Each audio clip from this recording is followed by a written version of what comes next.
So in today's video, we're going to be walking around the farm and talking goats, chickens, rubbish pile, and disassembling things. And an update on the earthworks proposed for the dam. So we'll just start off with a quick update on the proposed earthworks for the dams. We've shot a video, but it's pretty intense. Yes, a lot of information. That might take a little while for Rob to edit. That video next weekend maybe? Yeah, maybe next week. Yeah, so what we're going to discuss today is our proposed plans for different areas around the house. Just quickly, a bit of a refresher. The house is zone 0 in permaculture design, and then moving out from that you have zone 1, which has things like gardens, basically places you visit every day, and then out from there we have zone 2, 3, and the list goes on. The less interaction you have with it, the further the zone out is. So we're talking zone 1 today. Zone 1. Yes, and starting off with these little yards over here. Yep, and Rob has spent many hours whippersnipping. Yes, we're going to end up with goats in this little area. We figure we've already got little structures in there, and the guardian dog. And there's another structure over there. There's a little laneway that goes down. This was broken up into 2 different paddocks. So we're thinking remove this little fence here. So this is their little nighttime / daytime pen, maybe extending it down a little bit further there. And then they have access to that paddock out the back there during the day. And then we have wild dogs here, so we want to keep them in a nighttime pen close to the house. And then they've got all the paddock that goes up behind out the back there. They'll have access to that through gates. And then they'll also have access to this front paddock down here once we just fix up the fences. So what is this ring of, I thought they were mushrooms. No, these are guinea fowl eggs that I came across. Oh, they're very warm to touch too. They're guinea fowl eggs that I found scattered throughout the pig paddock there. So the guinea fowl would just basically squat, lay an egg, and that's it. And there was a little nest up in this corner with 3 in it. And they look like there's a couple that have been smashed, look like pigs have got in there and eaten them. So I just tossed them out here because I have hit 2 with the line trimmer. Oh yeah, that's right. Came running into the house and had a shower quick smart after getting it in the beard and then on the shirt and the pants. So that's, yes. Okay. Guinea fowls pop eggs everywhere. If we found them the day they were laid, we'd probably eat them, but a little bit warm to the touch. Oh yeah, and sticky. Sticky, so yeah. I might come back and clean them up. Yes, we shall. But yeah, this pen here will be pretty much all a goat one.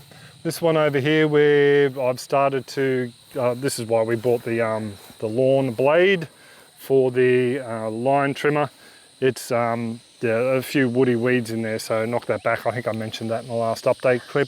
There's a guinea fowl egg. There's a guinea fowl egg. I think that's the one I left there from the other video. There should be a few over there as well. Yeah. But this little area here, we are looking at making it a little bit smaller. You can see a little bit of a gate there. Bringing a fence line down to match up with one of these posts, probably that one there with the stay across the top, and run that down. And this will be our egg chicken run. There's a nice big shade structure there. I was thinking it'd be a nice little communal seating area, but yeah, the amount of times we'd have people here for that sort of entertaining purposes, we'll turn it into a shade run for the chicken coop. So we do have a few things to take out, like these ties need to come out. We will leave a few bathtubs in here because we're also going to get Muscovy ducks and probably run them in the same pen, aren't we? So... well, we'll run them somewhere. We'll run them somewhere. So we need the bathtubs. Yeah, so we need the bathtubs. These structures, these half tanks, and there's another little dodgy structure in there, and there's a big poly half tank. We'll keep them to the side for now, and we'll probably find a purpose. Like something like that will be a good shelter for goats to keep them out of the rain. A little bit bigger than the other ones in the other paddock. So yeah, that one over there has got a lot of cracks in it, so we might end up just cutting that up and dumping it. But a lot of the timber here, whatever we don't use straight away, we'll recycle. But that's where we're up to in this one here. Oh, we also need to empty out these guys here. There are a few tadpoles in them. Don't know if you can make them out. There we go, just around the sides there. They don't look like cane toads because they look like they're a little bit transparent, which would mean they're probably green tree frog or something along those lines. and they don't seem to be schooling together. So we're thinking we might leave these guys be. Jack, please don't drink this, buddy. You're not drinking. Yeah, so we're just going to leave this one. And this one over here, the same thing. It's got the same tadpoles in them. They're grey, they're not black. The tyres, as I mentioned before, they're coming out. I just got to get in here with the line trimmer and get rid of the devil's fig. But this will be the chicken area, which we should be getting fairly soon. That cucurbit pumpkin, yeah, I don't think it's going to survive. It didn't like you whippersnipping it's exposed. All its shade. Yeah, all its shade's gone. But there's a bit of brush in here we'll just throw on a fire at some point in time. So as a bit of a wrap up for this area, once we get all the scrub and the brush down, I think we just pull all the infrastructure out so we know what we've got, what condition it's in, and how we're going to reuse it then. And fill up the wallows as well. Oh, yes. Yeah. The little shed there I mentioned that maybe turned into something aquaponic wise. Bianca looked at me weird when I mentioned that in the video. She's got other ideas for that. So yeah, maybe not. We'll just wait and see with that one. Depends on its condition. Yeah. On to the next area. On to the next area. Just as we walk up, this is their old pool site. I've just been throwing bits and pieces here because there's not a lot of grass around for things to hide around it and under it, and nice surprises. So yeah, those pipes need to come out. Need to see if they're connected to the tanks over there or not. Oh, we were going to turn it on. Yeah, I suppose we could turn it on. And I've just left these containers out just for Jack's water and bits and pieces like that. As soon as we see mozzies in them, we will pretty much whoop, I heard something go glunk. It did go glunk, but... Yeah, so if we see mozzies in those containers, I'll get rid of them. There is something in there. There's water in it. Yeah. It's not pumping though. Oh no, the pumps have been taken out of the shed. I would move your head away from the top of that in case it's I under was pressure, looking, Bianca. just going, That could have been it's interesting. bubbling. It's bubbling? No. Yeah, I have a feeling there's a little concrete pad set up over there, so I'd say that's where their filter was. Tried to look on Google Earth, but couldn't see anything. This fence line here is one of the first things we will be taking out. We might get to it later on today. We'll just have to wait and see, but we want this fence line taken out, and that fence line over there will be the end of the yard paddock then. And in this little area here, we are thinking of turning it into the grow zone. So this will be where the hoop houses are. They'll be set up in here in a position that we can actually see them from the veranda. The fences could come in handy if we left them up, but we're just thinking the hoop houses will be secure. So we might just knock these, get rid of this wire just so we can walk through. And Bianca would also like, as we mentioned before, get rid of that section of the pig paddock, turn it back into paddock and run the fence line down that way. And then we will have a clear walkthrough of sorts with a small gate down to the dam down the back. That's the plan? Yeah.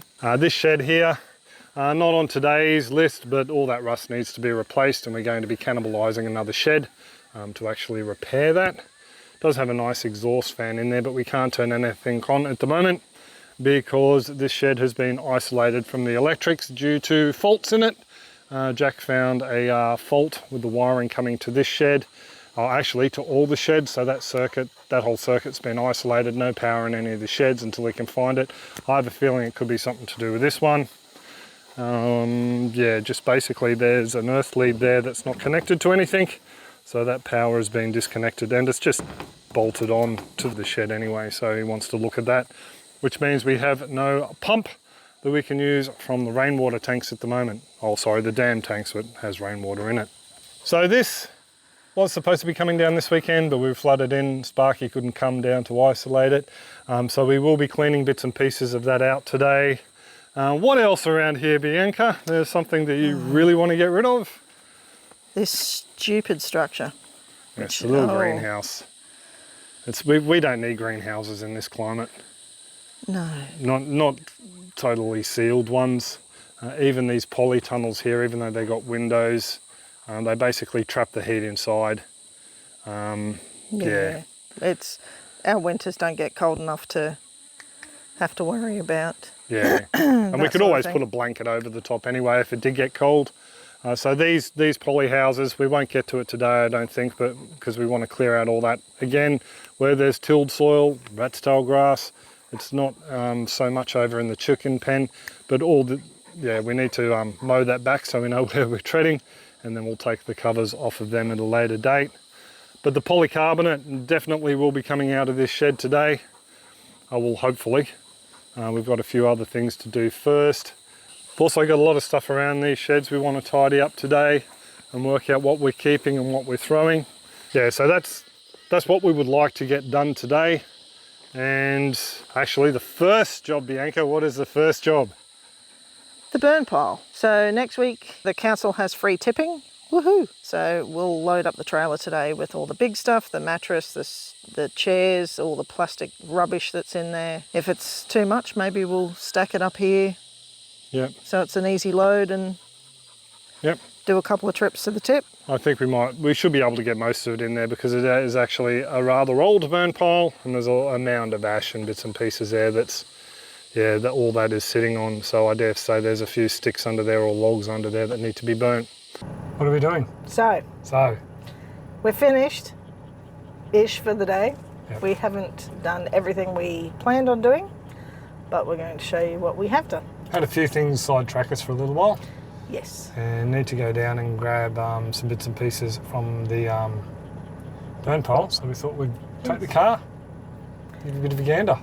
And the air conditioning. And air conditioning. And show you what we've done. Oh, she's such a wuss. So the burn pile is much skinnier. A lot smaller. The main bits and pieces that were in there was a bed, there was a couple of reclining chairs, and just random bits and pieces. Rubbish bags. Old hoses and bits and pieces like that. And we didn't want to burn the plastic ourselves, so. Oh, so much plastic. Free dump day, put the styrofoam and rubber and foam in the dump and get it buried responsibly. All we have there at the moment is a piece of cardboard with some 22 holes in it because Bianca and I thought we'd have a bit of a pot shot while we're down here. Lots of ash, lots of dog poo. Lots of dog poo. There's cardboard boxes with dog poo in them. And that box we've left because there's live termites all through it, and I didn't want that sitting up next to the house for the next week until the council pick up. So that's the trailer all fully loaded. And it will be heading off to the dump next week. Next weekend. Next Saturday, next Sunday is free dump days. And we do have some other bits and pieces to add to it. So we got a little bit sidetracked in the beginning and ended up cleaning out the shed. So there was bits and pieces that we'd just tossed in there. We wanted to stack up properly, like there's gates at the end there, some fence panels, some wire. We wanted to sort out the star pickets that we had. We were storing rubbish in there that our last people had left, like an old barbecue and bits and pieces. And this is the bits and pieces we found around the place that will be going in dump trip number 2. Yep. So that's just bits and pieces that have been left around, tyres and tarps. That trolley jack there is mine. That will be staying. But yeah, just old bits and pieces that were left for us. One of the things we did find down on the burn pile that we will be keeping is this shade sail. This shade sail looks to be in okay nick. So that will be going down on the shade area in the chicken pen. So that saved us a bit of coin. Yep. Even though I do have other shade cloth, it'd be nice to actually have something set up a little bit more permanent. And one of the reasons we didn't get as much done as we wanted. We sort of got sidetracked because we had a visitor, brought back our lawnmower. So the lawnmower was actually used as a bit of a example of what not to do on John's social media page. I'd left a lot of grass under the cutting deck and he made a few points about that. But all in all, he said it was in really good nick. A few bearings and spindles needed to be replaced. The drive belt, the deck belt, and he found some leaking oil gaskets that needed to be replaced, which we knew there was leaks there. We could see the leak, the oil pooling on the frame. And he gave it a bit of a once-over. She's looking pretty damn schmicko, isn't she? It is, very much. I'm glad we got him to cast his eye over it because he did find those leaking gaskets I wouldn't have found. And he has literally cleaned the whole thing down, gone above and beyond. And yeah, we'll definitely be using him again just for little bits and pieces. So there'll be links to his page down in the description. So we didn't get obviously the humpy behind us done or that little greenhouse. Bianca's got a few jobs inside she needs to do before work tomorrow. Yep. And I need to edit this and upload it before Sunday ends, otherwise the algorithm will penalise me. Naughty algorithm, or naughty me. So yeah, we'll leave it there. Through the week I'll be doing whippersnipping and bits and pieces like that. We'll give you another update next week or so. When it gets cool in the afternoons, we'll pull the sheets out of the, yeah. Get some more rubbish So we need to added to the pile. Yeah, we need to get it all out of here while it's cheap, even though it's only $17 a dump trip. While it's cheap, zero. We're going to try and do 2 or 3 trips minimum over the weekend. Anyway, I'll stop rabbiting on. Hope you've enjoyed this video, and we will catch you next week. Yes. Cheers, Bye. folks. Bye.